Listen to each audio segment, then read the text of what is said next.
Bismillah, Assalamualaikum warahmatullahi wabarakatuh. Perkenalkan, nama saya Rofi Nur Jamil dengan NIM 1212020224 dari PAI kelas 4F. Tujuan dibuatnya video ini untuk memenuhi ujian akhir semester mata kuliah Filsafat Ilmu. Baik, untuk jawaban soal pertama, yaitu 3 aspek yang penting dalam filsafat ilmu adalah ontologi, epistemologi, dan aksiologi. Ontologi membahas tentang hakikat dan kategori objek yang ada dalam ilmu pengetahuan, seperti apa yang dapat dianggap sebagai objek yang nyata dan bagaimana objek tersebut diklasifikasikan.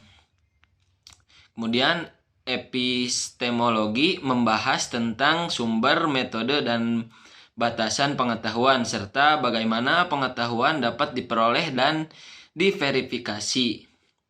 Yang terakhir, aksiologi. Aksiologi membahas tentang nilai-nilai yang terkait dengan ilmu pengetahuan, seperti apakah ilmu pengetahuan harus netral atau terikat oleh norma baik agama ataupun filsafat. Ketiga aspek ini saling terkait dan membentuk dasar pemahaman tentang ilmu pengetahuan secara keseluruhan.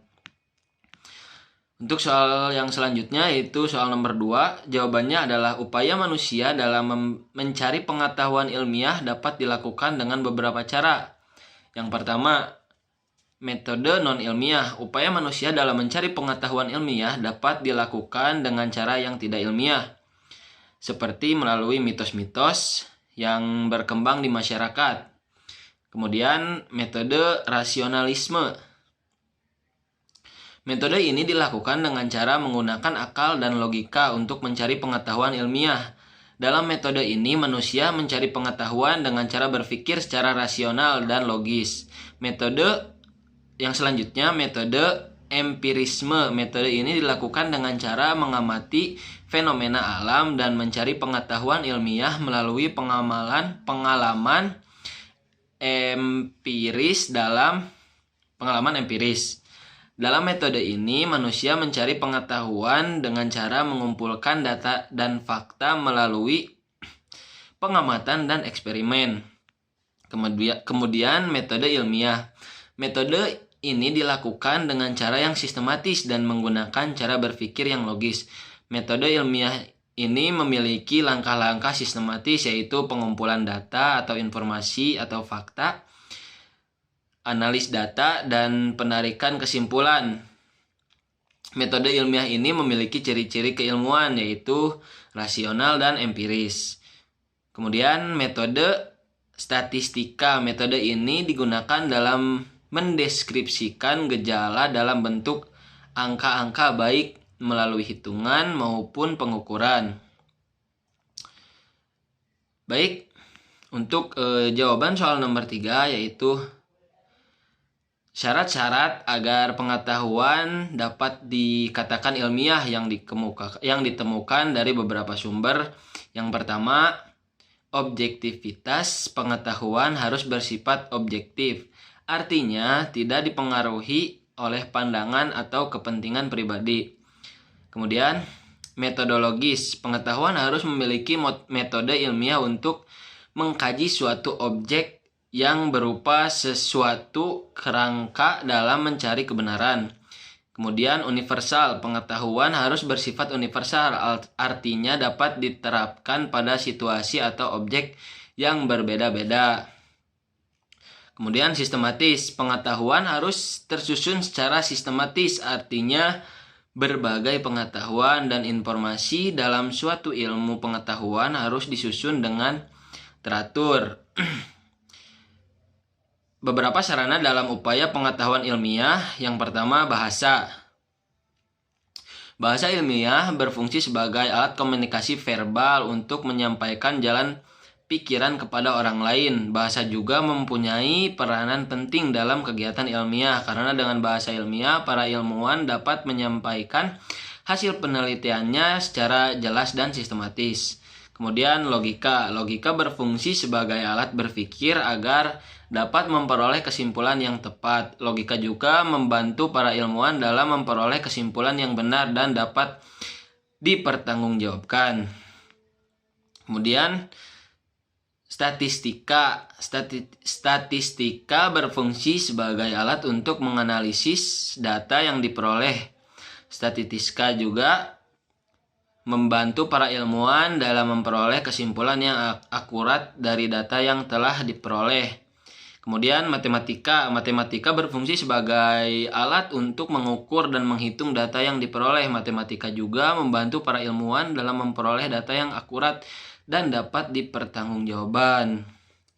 Kemudian beberapa hasanah pengetahuan ilmiah yang telah diperoleh melalui penggunaan sarana berpikir ilmiah antara lain yaitu teori relativitas, hukum gravitasi, teori evolusi dan sebagainya. Sarana berpikir ilmiah mempunyai metode tersendiri dalam mendapatkan pengetahuan yang berbeda dengan metode ilmiah.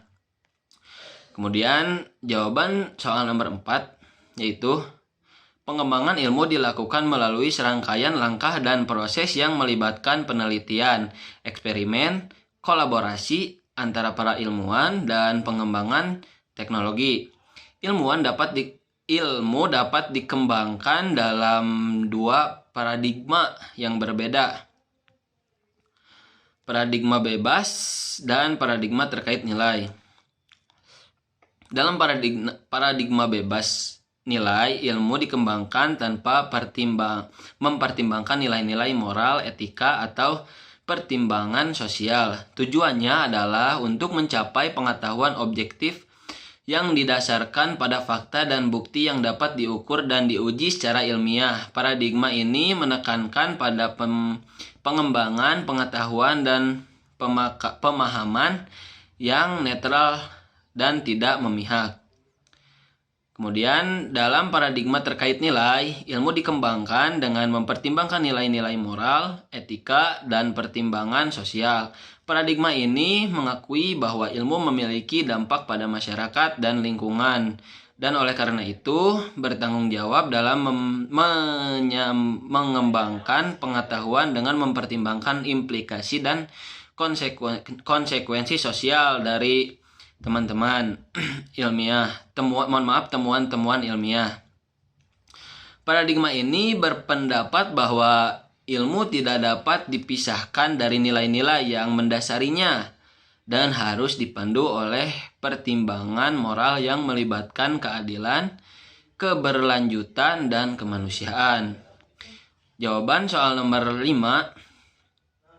Metode kuantitatif dan kualitatif memiliki perbedaan dalam hal pendekatan dan karakteristiknya. Metode kuantitatif menggunakan pendekatan positivistik dan lebih banyak menggunakan angka-angka dalam mengumpulkan dan menganalisis data. Sedangkan metode kualitatif menggunakan pendekatan interpretif dan lebih banyak menggunakan observasi dan wawancara dalam mengumpulkan data. Kontribusi dalam mengumpulkan data.